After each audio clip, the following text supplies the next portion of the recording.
First of all, on the military side, we have no choice. We cannot slow down. Our adversaries are not going to slow down, and we have an advantage. And they'll laugh all the way to dominance. And the dominance that they'll impose, we will not like. It's because we got people to adopt the American way, broadly speaking, because we were exporting well-being and we had the bomb. Why is everyone talking about Alex Karp's explosive take on AI and warfare? You need to see this. Check it out.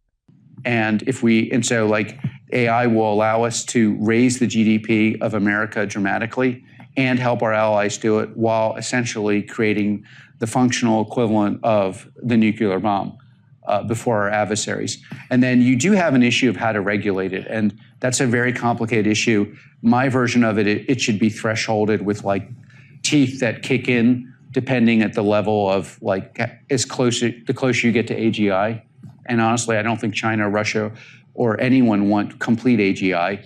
And then you have the issue, of course, of who's running these companies and, do you trust them?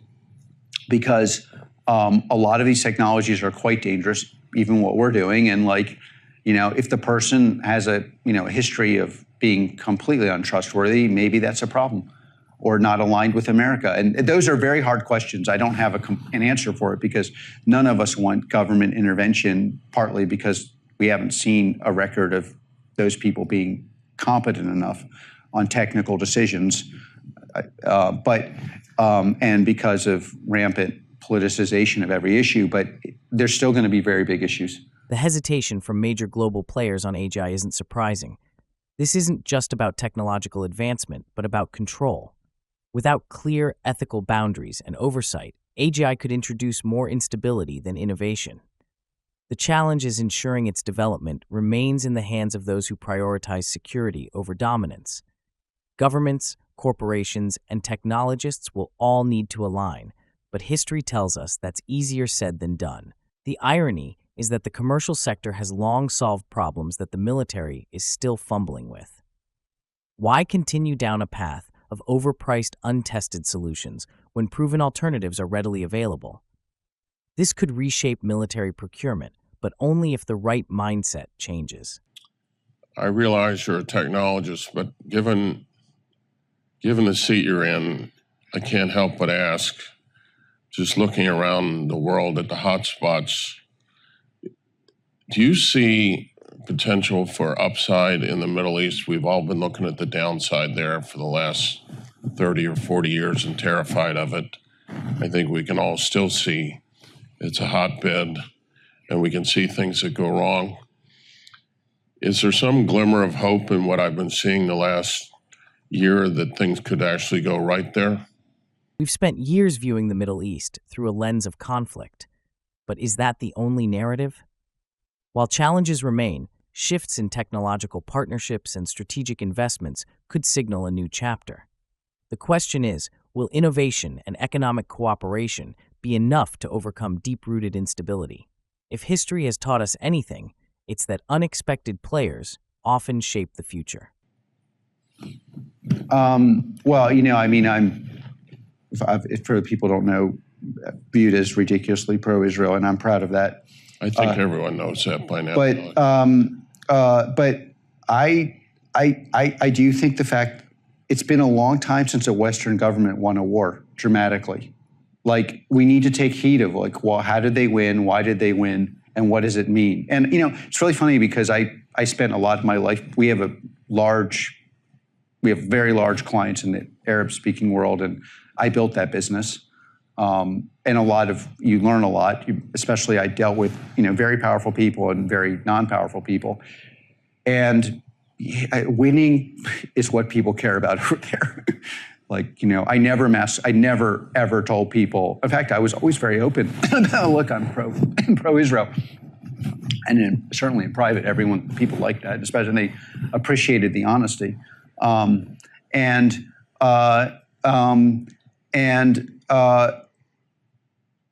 it means a lot to the forces of good over there that Israel is doing very well, and I could see a very diminished Iran. I mean, they're already very diminished, and you basically have the impression there that every smart person is working for Israel. It's a good thing. They're smart. So, and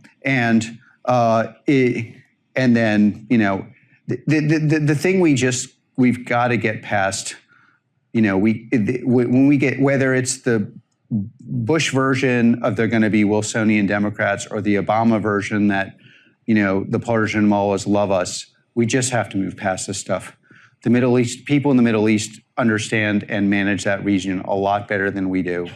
And I could see if we're willing to, now we have to focus on our own morality at home, but it's barely working here. I don't think we should be exporting all of our standards, and they really have an idea how. So if we can get past that stuff, and we might see a lot of goodness. I'm very long the U.S., and I could see that region doing much better than people expect.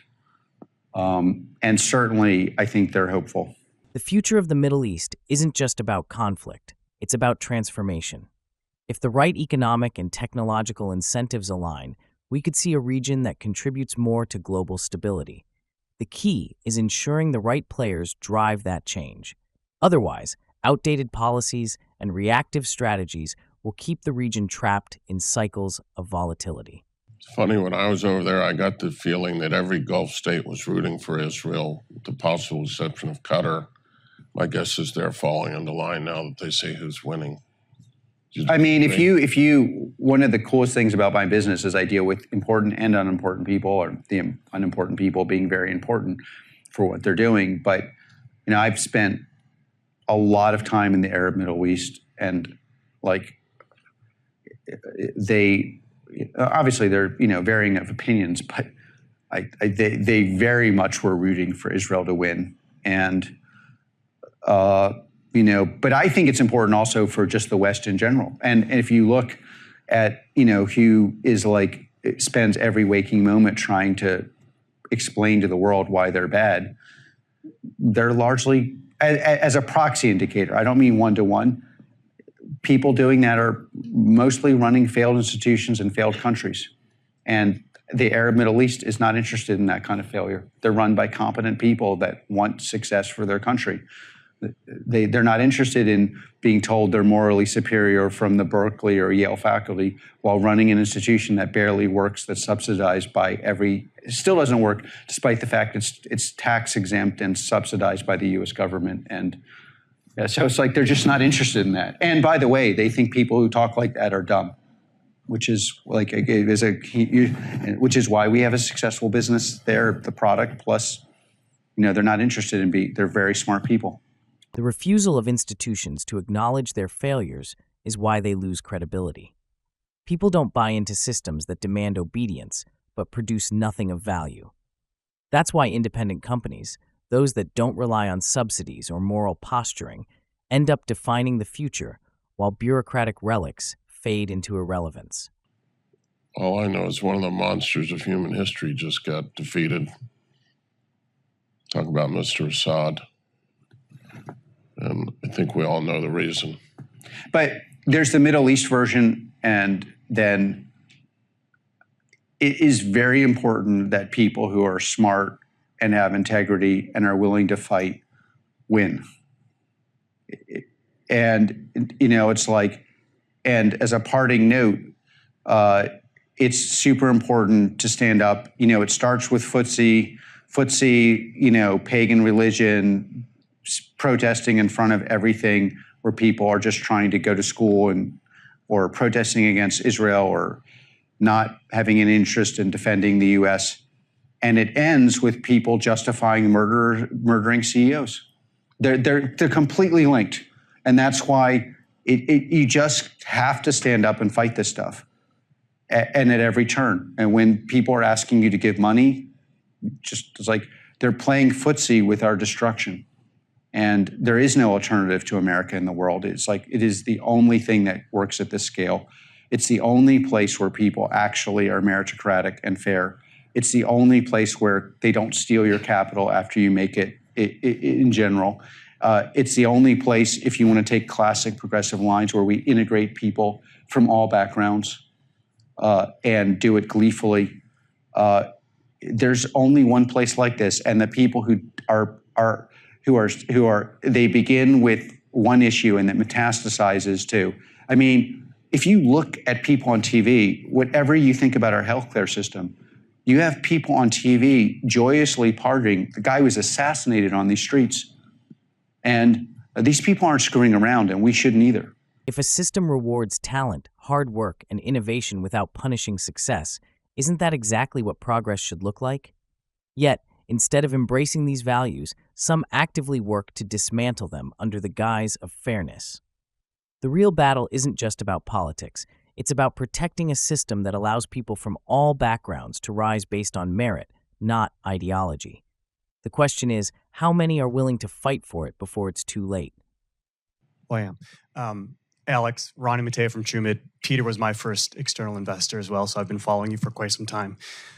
Can you talk about your view on the evolution of the military, not over the next 15 to 20 years, but over the next 3 to 5 years? I'd love to hear, with so many conflicts in the world going on and with what you've empowered our army and our defense, like what happens over the next 3 to 5 years, away from the much longer term picture?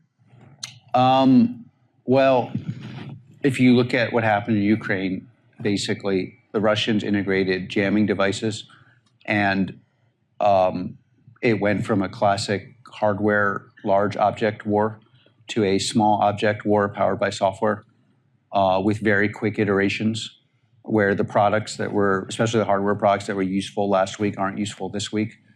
And that's just going to go across every institution in defense in the world. So you're going to move from large to small, hardware to software. Hardware is going to become powered more by, in the American context, you're going to have to start showing the software works, that the hardware works.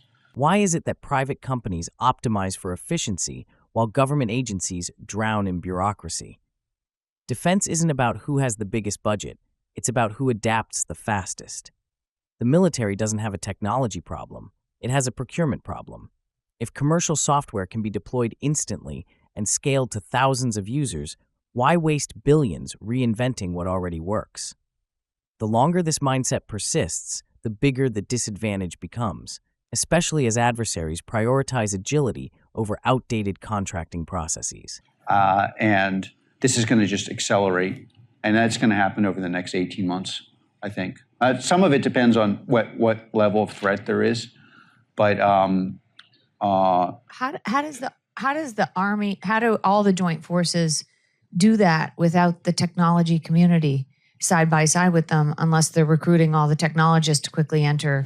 Well, there's going to be some of that, but I mean, the short answer is yes, they're going to have to do that, but then productized, things have to be productized. So if a piece of software is productized, the final mile does not have to be done by somebody who's hugely technical. It can be done by, our product is used by people who are smart with high school degrees and people who went to MIT. It really comes down to how good is the product before it's installed.